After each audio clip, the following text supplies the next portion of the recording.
একজনের হলো দুইটা আর একজনের হলো কটা? তিনটা। দস্তরখান বিছাইছে, চিন্তা করলো দুইজন একসাথে খাবো, ওর রুটি হলো তিনটা আর আমার রুটি হলো দুইটা, দেখতে কেমন দেখা যায়?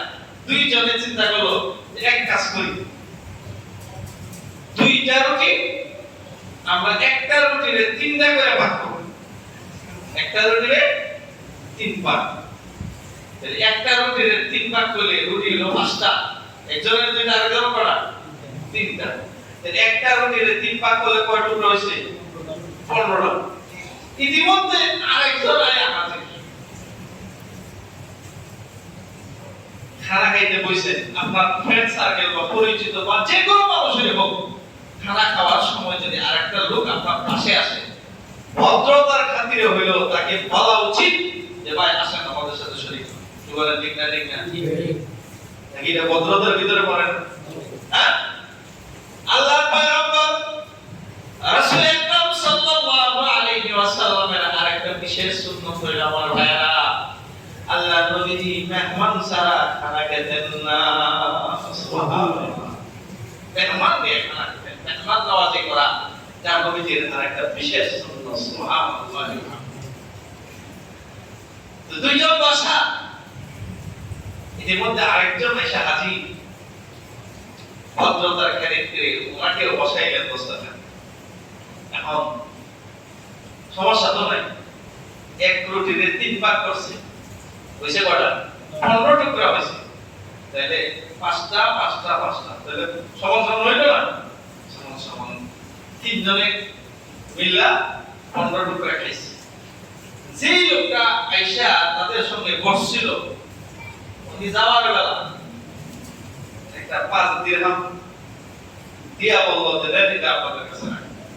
ওনারা বললো যে না, আপনার লাগবে না, আপনার তো আপনাকে মেহমান নওয়াজি করেছে, তারপর জুড়ে দিয়ে গেছে। ওনারা ওনাদের ভদ্রতা দেখাইছে আর উনি ওনার ভদ্রতা দেখাইছে। এখন 5 দিরহাম দিয়ে গেল, এখন 5 দিরহাম দেয়া গেছে। সমস্যা বাচ্চা হইল যে এই দুইজনের রুটি খাওয়াইছে, এই দুইজনের মধ্যে যার রুটি হইল দুইটা আর যার রুটি হইল তিনটা, এই দুইজনের মধ্যে কি হয়ে গেছে? দুইজন ওয়ালা কয় যেহেতু টাকা 5টা দিয়ে গেছে আর আমরা সমান সমানই খাইছি, আমিও খাইছি 5 টুকরা, তুমি ইলুকটাও খাইছে 5 টুকরা, তুমিও খাইছে 5 টুকরা, কাজে টাকা যেটা হইছে 5 দিরহাম আমরা দুইজনের মধ্যে ভাগ করে দেব, সমান সমান, তুমি আড়াই আমি আড়াই। আর যার তিনটা, সে বলে তোমার রুটি ছিল দুইটা, তুমি নিবা 2 দিরহাম, আমার রুটি ছিল তিনটা, আমি নিব 3 দিরহাম। দুইজনের মধ্যে চরম বাকবিতণ্ডা, সমাধান নাই।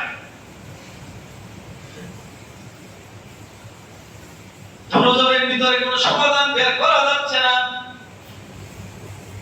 এই বিচার লইয়া তখনকার সময় খলিফাতুল মুসলিমিন হযরত আলী রাদিয়াল্লাহু তাআলা দরবারে হাজির, জোরে বলুন সুবহানাল্লাহ।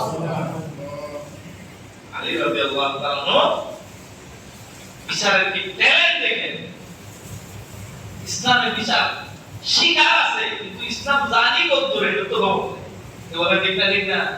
আমরা অনেক সময় আমরা মতো সাধারণ মোল্লা দেখে ইসলামের বিবেচনা করে, কিন্তু আমরা আপনাদের কাছে শুধু লেবাসে পোশাকে বলি, আসলে ভিতরে মাল নাই, এটা কি নাই খবর? কি বলে, ঠিক না? ঠিক না?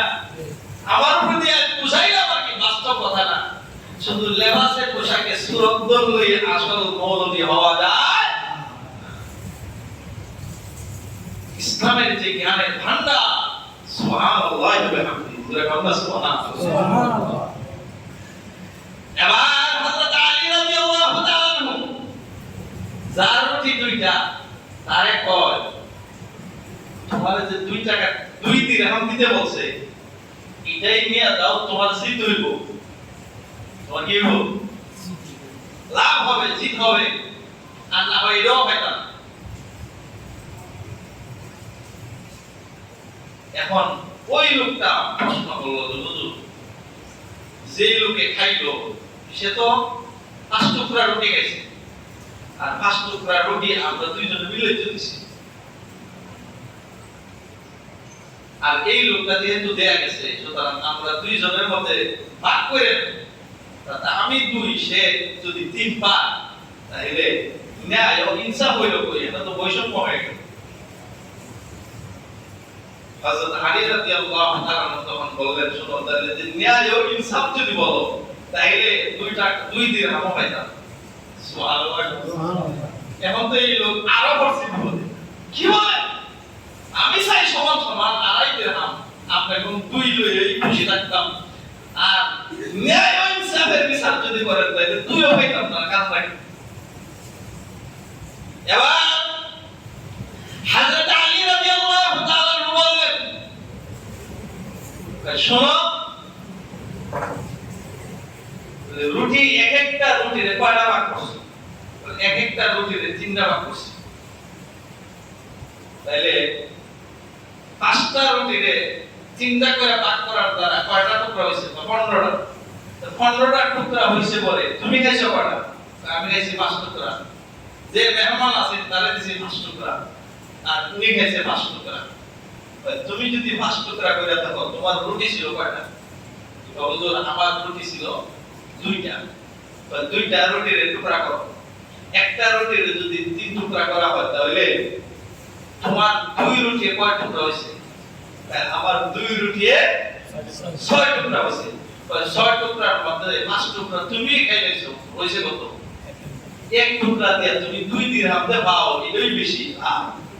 সুবহানাল্লাহ। কি সুন্দর চমৎকার বিচার। আরেকদিন গেল আরেকটা ঘটনা। তখন খলিফাতুল মুসলিমিন হযরত উমর ফারুক রাদিয়াল্লাহু তাআলা, সুবহানাল্লাহ।